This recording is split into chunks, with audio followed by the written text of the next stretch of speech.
नियोजन केलं याबद्दल मी आपल्याला माहिती देणार आहे। या कार्यक्रमाच्या नियोजनामध्ये अनेक विभाग याच्यामध्ये सहभागी आहेत। मुख्यत्वे जिल्हाधिकारी रायगड, जिल्हाधिकारी ठाणे, सिडको, MMRDA, पनवेल महापालिका, नवी मुंबई महापालिका, MMR मधल्या सर्व महापालिका, JNPA, PWD, MSRDC, national highway authority हे सर्व विभागांचं समन्वयाने हा कार्यक्रम यशस्वी होण्यासाठी आणि या कार्यक्रमाला जे लाखो भाविक येणार आहेत त्यांना कोणतीही अडचण होऊ नये याच्यासाठी प्रशासनाने गेल्या 1 महिन्यापासून आम्ही सर्व याची तयारी करतो आहोत।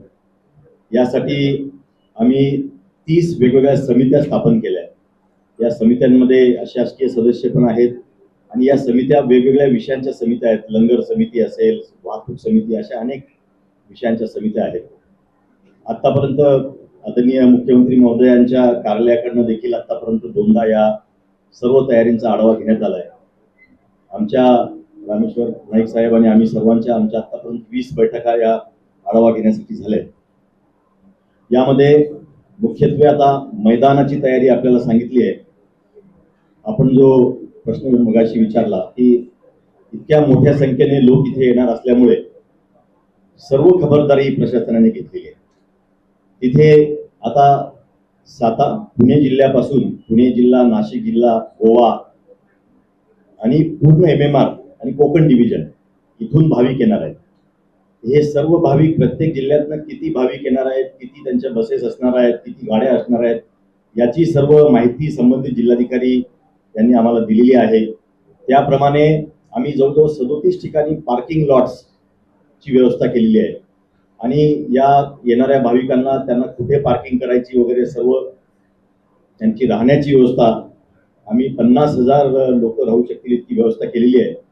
आणि या सर्वांसाठी एक आम्ही डॅशबोर्ड, एक ॲप तयार केलेली आहे की त्या ॲपद्वारे त्यांना सर्व माहिती मिळेल। त्यांना कुठे पार्किंग करायची आहे, कुठे रहिवास आहे, पाण्याची व्यवस्था कुठे आहे, टॉयलेट्स कुठे आहेत, मेडिकल फॅसिलिटीज काय काय आहेत। आता या मैदानाच्या ठिकाणी जी मुख्यत्वे वैद्यकीय जे सुविधा आम्ही देणार आहोत, या मैदानाच्या ठिकाणी वैद्यकीय शिबिर मोठं असणार आहे। त्याच्यासाठी एक मोठा मंडप आहे।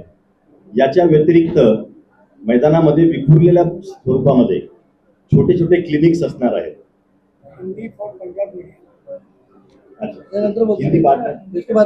पहिले मराठी विखुरलेल्या स्थितीमध्ये आपण छोटे छोटे क्लिनिक्स सगळीकडे असणार आहेत। तिथे पनवेल महापालिका, नवी मुंबई महापालिकेचे जवळजवळ 150 पॅरामेडिक्स आणि 50 डॉक्टर तिथे तैनात असणार आहेत। तिथे ओरल रिहायड्रेशन थेरपीचे ORS चे आपण ठिकठिकाणी आपले ड्रम्स असतील, त्याच्यामध्ये ORS चे पावडर्स असतील, पाणी असेल। त्याचप्रमाणे आपण मैदानावरती सुद्धा ICUची निर्माण करतोय। या व्यतिरिक्त कोणतीही इमर्जन्सी जरी झाली तरी आपण परिसरामधल्या 750 बेड्स आपण रिक्विजिशन केलेले आहेत। वेगवेगळ्या महापालिकेचे हॉस्पिटल असतील, खासगी हॉस्पिटल्स असतील आणि 50 ॲम्ब्युलन्सेस आपण रिक्विजिशन केलेले आहेत। त्याच्यामध्ये 15 ALS ॲम्ब्युलन्सेस असतील। या सर्व वाहनांमध्ये डॉक्टर्स तैनात असतील। या व्यतिरिक्त आता आपण तिथे जे टॉयलेटची व्यवस्था करतोय, 2000 टॉयलेटची व्यवस्था त्या तिथे असणार आहे। मैदानावरती त्यातले काही टॉयलेट्स असतील, प्रत्येक पार्किंगच्या ठिकाणी काही टॉयलेट्स असतील। तर टॉयलेटची 24/7 साफसफाई होण्यासाठी एजन्सीची नियुक्ती केली आहे। तिथे पाण्याची व्यवस्था केलेली आहे, टँकरचं पाण्याच्या मुवमेंट। या कार्यक्रम ठिकाणी आपल्याला मगाशी सांगितल्याप्रमाणे 8 लंगर असणार आहेत। त्या लंगरला लागणारं पाणीसाठी सिडकोने 6.5 किलोमीटरची पाईपलाईन पाण्याची टाकलेली आहे। त्याचप्रमाणे ड्रेनेजसाठी देखील स्वतंत्र पाईपलाईन सिडकोने तिथे टाकलेली आहे। या सर्व परिसरामध्ये जे भाविक येणार आहेत यांना येण्यासाठी आता काही भाविक MMR मधले जे आहेत ते लोकल ट्रेन्सने येतील, काही मेट्रोने येतील। तर हे ज्या ठिकाणी येतील तिथून आम्ही शटल व्यवस्था सुद्धा ठेवणार आहोत। बाहेरगावचे जे लोक येतील ते पार्किंगच्या ठिकाणी गेल्यानंतर पार्किंगच्या ठिकाणी टॉयलेटची व्यवस्था असणार आहे, पिण्याचे पाणी, नाश्त्याची व्यवस्था असणार आणि तिथून शटल सर्व्हिस घेऊन हे सर्व बसेस ज्या आहेत शटल सर्व्हिसेसच्या, या त्यांना मैदानाच्या ठिकाणी सोडतील। हा कार्यक्रम सकाळी 8 ते रात्री असल्यामुळे याच्यामध्ये आता म्हणजे कंटिन्युअस लंगर पण चालू असणार आहे, जेवण चालू असणार आहे। त्यामुळे तिथे जे काय कचरा निर्माण होईल त्याच्यासाठी सातत्याने पनवेल महापालिका, नवी मुंबई महापालिकाच्या गाड्यांचं नियोजन आपण केलेलं आहे की तिथे कुठल्याही पद्धतीने कचरा साठणार नाही. तो कंटिन्युअस या गाड्या येऊन ते कचरा घेऊन जाणार असतील. या सर्व मंडपांचं आपण फायर ऑडिट केलेलं आहे. जे जे काय ऑडिट करण्याचे प्रमाण जे लागतात ते सर्व प्रमाणपत्र आपण घेतलेले आहेत. फायर ब्रिगेडच्या गाड्या तिथे कंटिन्युअस असणार आहेत. आणि आपण याच्या प्रचार प्रसिद्धीसाठी पूर्ण कोकण डिव्हिजनमध्ये आणि पुणे आणि नाशिक डिव्हिजनमध्ये सर्व शाळांमध्ये म्हणजे कोकण विभागामध्ये तर आपण 20,000 शैक्षणिक संस्थांमध्ये 23 फेब्रुवारीला सकाळी 9 वाजता एकाच वेळेला सरताज सिंग यांचं जे भक्तिपर गीत आहे जे त्यांनी पूज्य गुरु तेग बहादुरजी साहेब यांच्या जीवनावरती लिहिलेलं आहे, ते एकाच वेळेला 52 लाख विद्यार्थ्यांनी ते गाणं म्हणून त्याचं एक वर्ल्ड रेकॉर्ड देखील प्रस्थापित झालंय. आतापर्यंत 1.5 लाख नागरिकांनी आरोग्य शिबिरांमध्ये सहभाग घेतलाय, त्यांचा लाभ घेतलेला आहे. 4,000 आरोग्य शिबिर या निमित्ताने झालेले आहेत. जवळजवळ 60 लाख शाळांचे विद्यार्थी या सर्व कार्यक्रमामध्ये सहभागी आहेत. जवळजवळ 12 ते 13 लाख विद्यार्थ्यांनी वक्तृत्व स्पर्धेमध्ये भाग घेतलाय. पेंटिंग स्पर्धा, गुरु तेग बहादुरजी साहेबांच्या जीवनावरती वक्तृत्व स्पर्धा झाल्या आहेत. त्यांच्या जीवनावरती स्पर्धा परीक्षा आपण घेतलेल्या आहेत. या सर्व मध्ये शाळांच्या विद्यार्थ्यांनी खूप चांगला सहभाग घेतलेला आहे. शाळांच्या सहभागा व्यतिरिक्त आरोग्य शिबिर आपण सर्व ग्रामीण भागामध्ये असतील, शहरी भागामध्ये असतील, ते आपण आरोग्य शिबिर घेतले. या कार्यक्रमाच्या नियोजनासाठी आपल्याला जे ज्या ज्या एजन्सीची मदत हवी आहे ते सर्व एजन्सीच्या कमिट्या आपण केलेल्या आहेत. आणि सर्व एजन्सीज त्यांच्या जे काय त्यांना सोपवलेलं काम आहे ते करत आहेत. याच्यासाठी महापालिकांनी 350 बसेस MMR मध्ये तयारी केलेली आहे. आणि त्या 350 बसेसच्या माध्यमातून MMR परिसरातील सर्व नागरिक इथे येऊ शकणार आहेत. या कार्यक्रमाला मोठ्या संख्येने वॉर्डनची आवश्यकता लागणार आहे, कारण ट्रॅफिक मॅनेजमेंट असणार आहे. तर त्यासाठी 2000 वॉर्डनची व्यवस्था करण्यात आलेली आहे. नंतर 50 टोईंग व्हेकल्स, क्रेन्स याची देखील व्यवस्था आपण केलेली आहे, जेणेकरून कुठेही वाहन बंद पडलं म्हणून ट्रॅफिक जाम होऊ नये.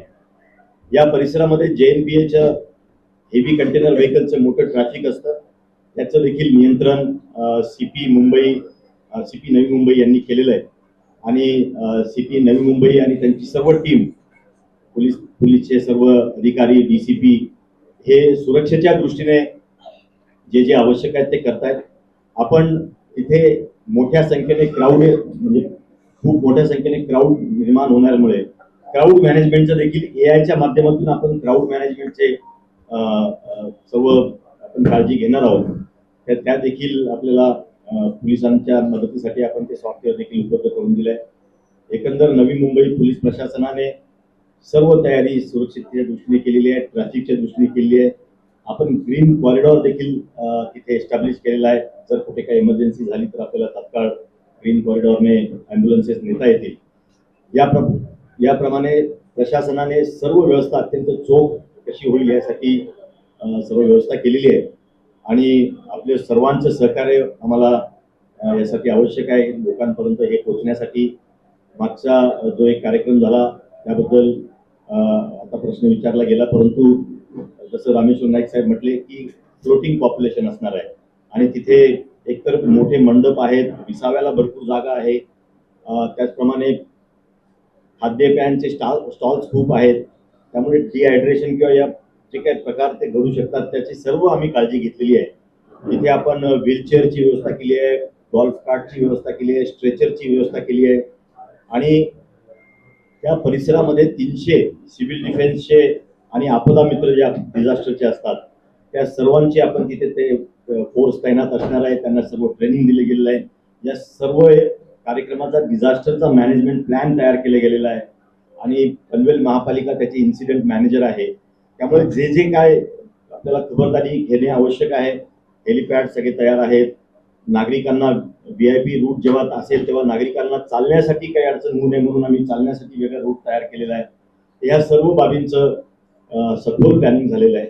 आपल्याला खारघरची जर कल्पना असेल तर खारघरला एकच प्रवेश आहे म्हणजे उत्सव चौकातनं, परंतु कोपरा ब्रिज आम्ही नवीन तयार केला खास या कार्यक्रमाच्या दृष्टीने, की जेणेकरून दुसरी पण एंट्री खानदेशकडनं किंवा पश्चिम महाराष्ट्रातनं ज्या गाड्या येतील तर तिकडनं डायरेक्ट येऊ शकतील अशा पद्धतीने नवीन ब्रिजचं देखील व्यवस्था सिडकोने केलेली आहे.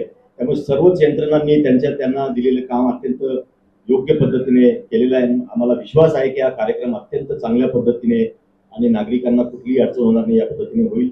त्यामुळे मी देखील आपल्याला सर्वांना आवाहन करतो, विनंती करतो की हा राष्ट्रीय एकात्मता सामाजिक सलोख्याचा संदेश देणारा एक महत्वाचा कार्यक्रम आहे आणि या कार्यक्रमाला 28 फेब्रुवारी आणि 1 मार्चला आपण मोठ्या संख्येने सर्वांनी यावं. धन्यवाद.